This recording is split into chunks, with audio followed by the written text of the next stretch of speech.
Assalamualaikum warahmatullahi wabarakatuh. Perkenalkan, nama saya Fitri Hastuti dengan NIM 230 101 191 301 13 dari kelompok 8 Praktikum Ilmu Kesehatan Ternak. Di sini saya akan melakukan anamnesa dan pemeriksaan kesehatan pada ternak sapi patung.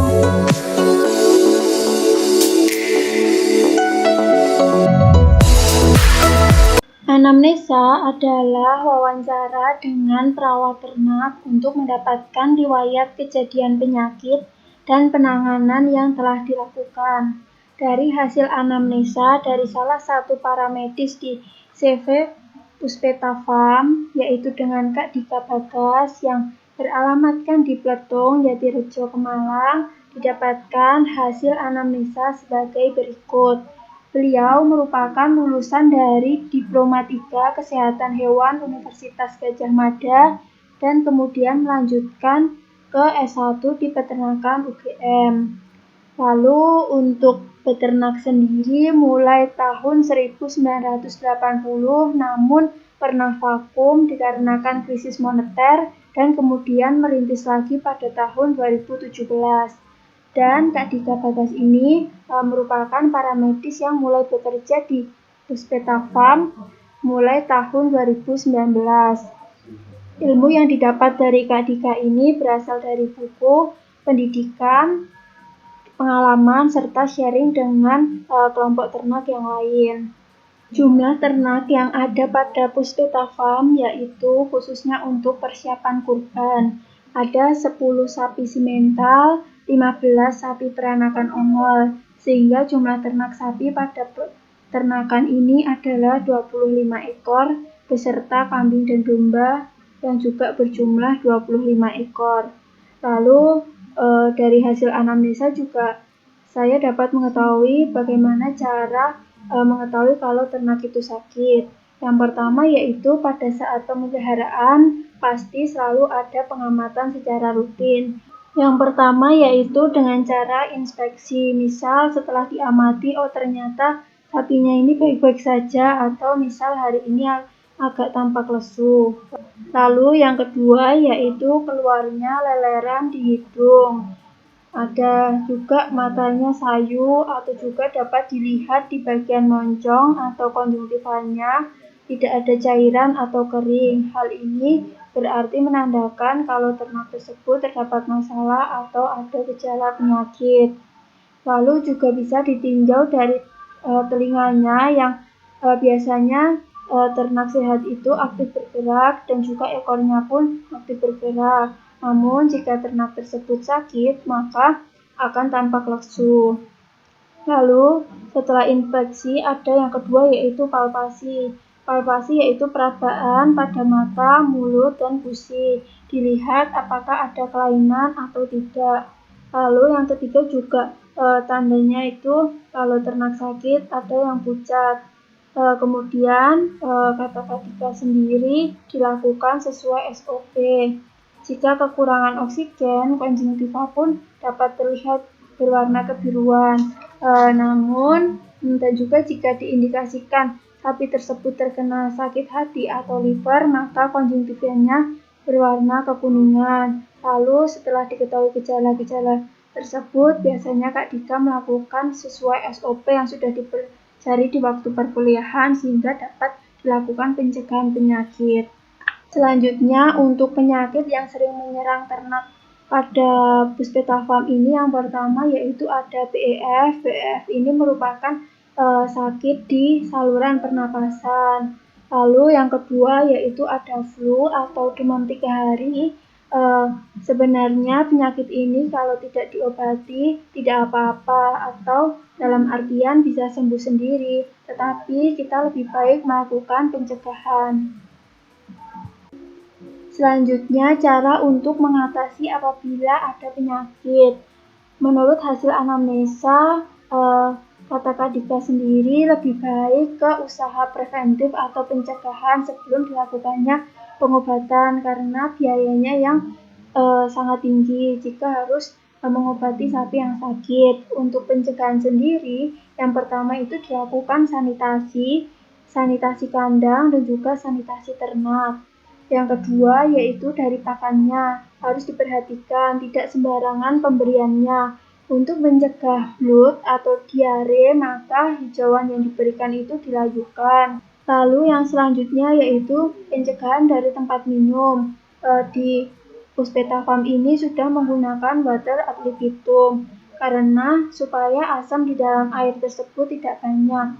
Karena jika terlalu banyak asam menyebabkan mikroba pada rumen ini mati, yang mana sangat merugikan sekali karena mikroba pada rumen ini sangat membantu dalam pencernaan. Lalu untuk pengobatan sendiri untuk penyakit BF tadi yaitu menggunakan tepung antibiotik. Nah, ini khususnya untuk sapi yang tidak siap jual, karena jika sapi siap jual tidak berani untuk memberikan antibiotik. Selain itu, selain diberikan antibiotik juga diberikan multivitamin, B1 dan B kompleks. Jika sudah lama terjadi diare, biasanya dilakukan infus intravena. Lalu untuk pakan yang diberikan sendiri, yang pertama ada konsentrat dari Nutrifit, yaitu karena ini baru awal pengadaan, maka pemberiannya baru berani 2% dari formulasi langsung. Setelah 2 bulan, nanti berani memberikan 3–3,5% dari langsung. Lalu pemberian pakannya itu 2 kali, pagi dan sore, pagi jam 8 dan sore jam 2. Lalu untuk hijauannya sendiri, pada pagi hari diberikan jerami dan pada sore hari diberikan rumput gajah. Yang selanjutnya yaitu cara membersihkan tubuh ternak. Yang pertama yaitu sebelum dibersihkan pada tubuh, dibersihkan kandangnya terlebih dahulu. Lalu yang kedua ada penimpalan. Biasanya strategi yang dilakukan pada Puspeta Farm ini setelah sapi makan yang banyak baru ditimpal. Karena jika dilakukan sebelum makan, maka nanti akan kerja 2 kali karena sapinya akan mengeluarkan feses lagi yang lebih banyak setelah mengkonsumsi makanan. Lalu setelah penimpalan, untuk pemandian sapi sendiri tidak dilakukan setiap hari tetapi per minggu. Kata Kak Dika sendiri, karena tanpa dimandikan pun kalau kotoran dikit-dikit dibersihkan maka dapat minimalisir membuang tenaga dan dapat juga mencegah penyakit. Yang selanjutnya yaitu cara membersihkan kotorannya. Kotoran sendiri terbagi menjadi kotoran basah dan kotoran kering. Kotoran basah itu merupakan kotoran sapi di pagi hari karena biasanya bercampur dengan urin. Lalu untuk kotoran kering itu biasanya kotoran sapi di sore hari. Nah, untuk kotoran kering sendiri biasanya dijadikan pupuk, nanti sudah ada yang mengambil begitu pakai truk. Lalu untuk di Puspeta Farm ini pemanfaatan limbahnya belum dilakukan atau belum ada. Lalu cara untuk membersihkan kotoran di kandang yaitu menggunakan selang yang disemprot pakai selang besar seperti itu, lalu dialirkan yang mana di sana sudah terdapat drainasenya. Lalu untuk lokasi kandang ini sendiri pun jaraknya ke pemukiman rumah warga yaitu lebih dari 50 meter karena letaknya ada di tengah-tengah sawah. Kandang ini sangat ideal karena pembuangannya tidak langsung ke sungai dan tidak mengganggu lingkungan sekitar baik dari bau maupun suara.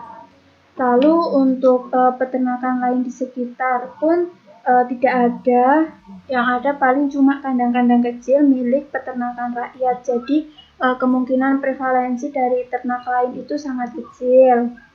Lalu untuk sumber air sendiri, pada kandang ini sudah terdapat sumur dengan kedalaman 14 meter. Lalu di kandang ini juga sudah terdapat drainase yang mengelilingi hijauan sehingga hijauan tersebut dapat tumbuh subur tanpa perlu dipupuk. Yang selanjutnya untuk tanaman di sekitar kandang yaitu ada leguminosa dan juga ada hijauan rumput gajah. Rencananya juga mau ditambahi leguminosa yang lain seperti pita cina untuk pakan kambing, yang mana sangat bagus untuk produksi dari kambing itu sendiri. Lalu untuk sirkulasi udara di Kandang ini juga sangat bagus sekali karena berada di tengah-tengah sawah. Lalu untuk sifat bangunan kandang juga sudah permanen dan baru saja direhab dan sudah ada karpetnya juga per sapi. Untuk kebersihan kandang sendiri sudah bagus, disemprot dan sudah ada drainasenya untuk penyaluran kotoran. Untuk tempat pakan dan minum sendiri sudah permanen dengan tempat minum water ad libitum.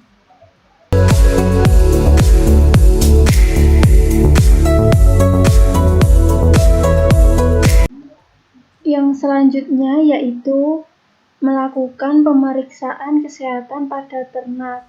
Yang pertama yaitu pengamatan tingkah laku ternak baik dari jarak jauh maupun dari jarak yang dekat. Pengamatan tingkah laku ternak merupakan langkah pemeriksaan ternak dengan cara mengamati tingkah laku ternak secara alam tanpa terganggu oleh lingkungan.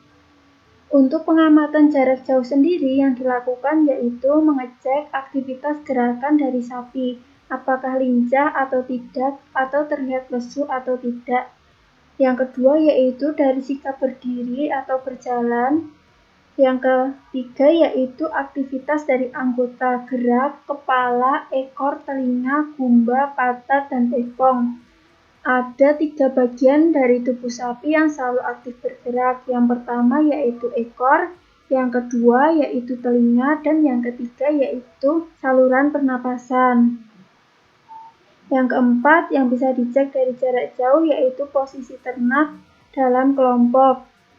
Yang kelima yaitu nafsu makan dan minum, yang mana jika nafsu makan atau minum dari sapi tersebut menurun, dapat dikatakan sapi tersebut ada gejala penyakit. Selanjutnya, setelah dilakukan pengamatan dari jarak jauh, dilakukan pengamatan dari jarak dekat, yaitu urut dari kepala lalu sampai ke belakang agar ternak tidak kaget. Di sini saya akan memeriksa konjungtiva dari mata sapi ini yang berwarna ini ya merah muda, berarti sapinya sehat. Baik, di sini saya akan melakukan perhitungan frekuensi napas dengan cara meletakkan tempurung tangan ini ke depan hidung sapi dan dihitung hembusan napasnya. Frekuensi napas pada sapi ini dapat diketahui yaitu sebanyak 30 kali per menit.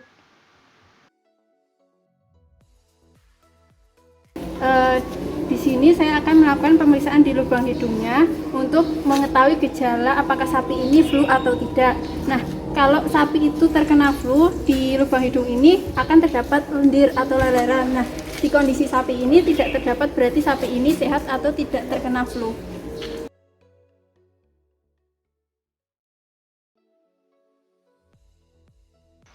Selanjutnya dilakukan pemeriksaan pada bagian gusi sapi, yang mana diketahui bahwa berwarna merah muda itu berarti sapinya sehat, tapi jika berwarna biru dan ketika dipencet tidak langsung kembali berarti sapi tersebut terkena anemia, dan pada sapi ini berwarna merah muda yang berarti sapi ini sehat.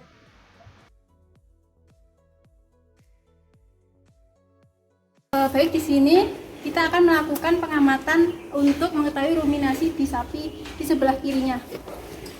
Cara melihatnya itu dengan ini pergerakan perutnya yang mengembang mengempis.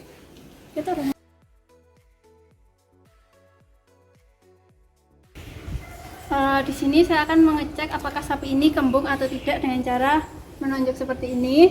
Dan apabila dia tidak langsung balik, otomatis tidak ada gas di sini, artinya sapinya tidak kembung. Tapi jika sapinya kembung, dia langsung balik seperti itu. Baik, di sini saya akan melakukan pemeriksaan jarak dekat untuk mengetahui lesi pada kulit. Di sini kulitnya bersih dan tidak ada lesi. Dan untuk turgor kulit sendiri telah kembali dalam waktu kurang dari 2 detik. Artinya di sapi ini tidak dehidrasi. Yang selanjutnya yaitu saya akan melakukan pengecekan pada denyut nadi sapi dengan memegang pada pangkal ekor. Dari pengamatan ini didapatkan hasil denyut nadi sebanyak 65 kali per menit. yang mana ini termasuk kisaran pada kondisi normal denyut nadi pada sapi. Selanjutnya, saya akan melakukan perhitungan suhu rektal pada sapi dengan cara memasukkan termometer klinis ke dalam rektal sapi. Dari perhitungan menggunakan termometer ini didapatkan hasil suhu rektal pada sapi yaitu 37,8 derajat Celcius. Oke, terima kasih sudah menonton. Assalamualaikum warahmatullahi wabarakatuh.